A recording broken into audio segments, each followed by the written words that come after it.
चिरां जिल्लानि जे रुनिकाटा रेन्ज अफिसनि मावखुलिखौ माखासे सुबुंफोरा बा पाब्लिक बिथांमोना फैनानै बेखौ गाग्लोबनाय लन्ड बन्द खालामनाय आरो बे अफिसाव जेसेबां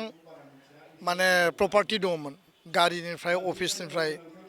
बे जिखिनि सिलिंखार खालामबाय बेखौ नुनानै गोसोआव जोबोद दुखु मोनदों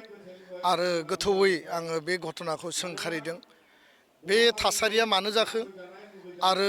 मानो बेखौ कन्ट्रल खालामनो हायाखिसै आरो बेयाव रायजो राजाफोरा हिंसानि महर लानानै मा कारनाव गाग्लोबफैखो बिनि सायाव मोनसे स्पेसियेल आसाम सरकार आरो बिटिसि प्रशासननिफ्राय तदन्त मोनसे इनकुवेरि कमिटि बहायनांगौ जाहाथे घटनाया मानो बबेनिफ्राय जागायखो बोरै जाखो आरो बे घटनाया जानायनि उनाव जिखिनि थासारि बेयाव सोमजिबाय जोंनि गोजोन आरो जोंनि जि मोनसे जोंनि ओनसोलाव जि मोनसे थासारि सोलिबाय थादोंमोन बे हिंसानि थासारिया जानायनि उनाव सरकारि जिखिनि प्रपार्टिजों लोगोसे मानसिनि जिउ आरो सम्पतिनि खैफोद बे खैफोदखौ लाबोनायखौ जों नुदों। दा बेखायनो थांनाय 2020 सननि उनाव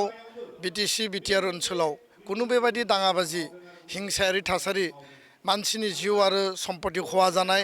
सरकारि सम्पति खहा जानाय जेबो थासारि जानाय जों नुनो मोनाखैमोन। किन्तु बावैसो गोदान सरकार फैनायनि उनाव बे 6 दानाव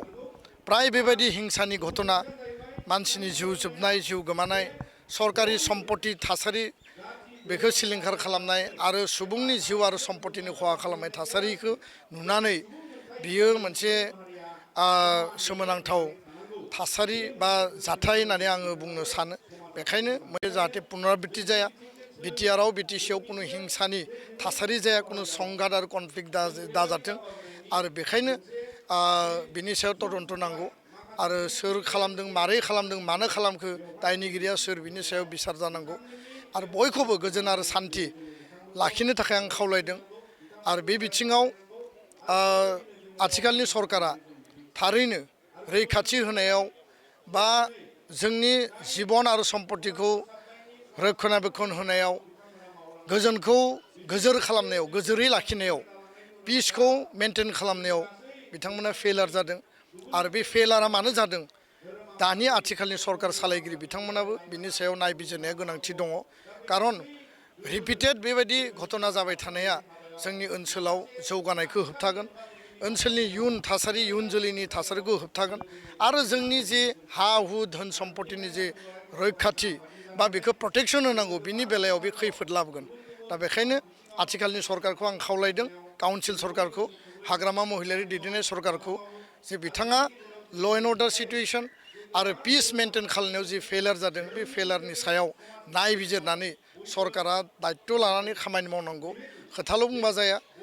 खामानिखौ बोरै मावगोन पिसखौ बोरै मेनटेन खालायगोन लामा दालां स्कुल कलेज बानायनाया जौगानायनि खामानि किन्तु जोंनि जिबन आरो सम्पतिनि निरापत्ता गैयाबा सरकारि सम्पतिनि जुदि निरापत्ता गैयाब्ला बेयाव जौगानायखौ लानानै जोङो सिमां नुगोन फारसेथिं जोंनि रैखाथियानो जेराव खैफोद गोनां जानानै फैगोन। बिनि फारसे गोथौयै नायबिजिरनांगौ आरो बे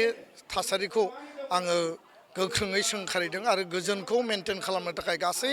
हारि माहारि गासै सुबुं बेयाव थानाय थागिबि बिथांमोनखौ आं खावलायदों। गोजोन्थों।